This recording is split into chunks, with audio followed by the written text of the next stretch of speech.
ខ្ញុំពិតជាមានការសោកស្ដាយជាមួយនឹងអ្វីដែលបានកើតឡើងតែវាមិនគួរកើតដំណាក់កាលដែលខ្ញុំក៏គួរតែបញ្ជាក់ថានៅពេលដែលខ្ញុំបញ្ចប់សង្គ្រាមដឹកនាំបញ្ចប់សង្គ្រាមតាមរយៈនៃនយោបាយឈ្នះឈ្នះជាមួយនឹងការដាក់ចេញនៃយុទ្ធសាស្ត្រត្រីកម្មខ្ញុំបាក់ដាក់ចេញនៅគោលដៅ2សំខាន់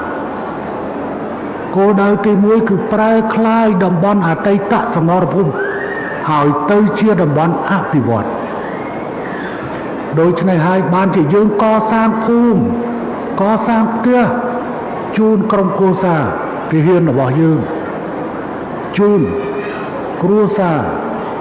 ផ្ដល់ដីធ្លីជូនប្រជាជនយើងនៅតាមតំបន់ចុងកាត់មកយក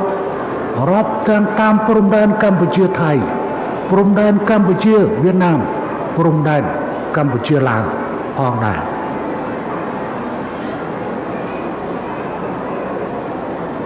យើងចង់បានគោលដៅនោះគឺប្រែក្លាយតំបន់ដែលធ្លាប់តែច្បាំងគ្រាការពារអតីតកាលហើយទៅជាតំបន់អភិវឌ្ឍយើងធ្វើកិច្ចការងារនេះបានច្រើនណាស់ទៅហើយអ្នកទាំងអស់គ្នាដែលមិនធ្លាប់មកនៅទីនេះបានមកនៅទីនេះដោយសុខសប្បាយប៉ុន្តែជាអកុសលមានរឿងនេះកើតឡើងហើយគោលដៅទី2របស់ខ្ញុំ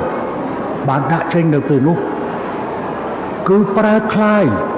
ខ្សែព្រំដែនជាមួយប្រទេសជិតខាងទាំងអស់ឲ្យទៅជាព្រំដែនសន្តិភាពមិត្តភាពសហប្រតិបត្តិការនិងការអភិវឌ្ឍនេះជាគោលដៅសំខាន់ដែលខ្ញុំដាក់ចេញកាលពីឆ្នាំ1998ឥឡូវមកដល់ពេលនេះវាជិត30ឆ្នាំហើយយើងសម្រេចបាននូវលទ្ធផលល្អប្រសើរប៉ុន្តែជាអកុសលការឡើងចុះក្នុងទំនាក់ទំនងរវាងកម្ពុជាថៃវាក៏ចំណុះទៅលើឥរិយាបថនៃមេដឹកនាំនៅទីក្រុងបាងកក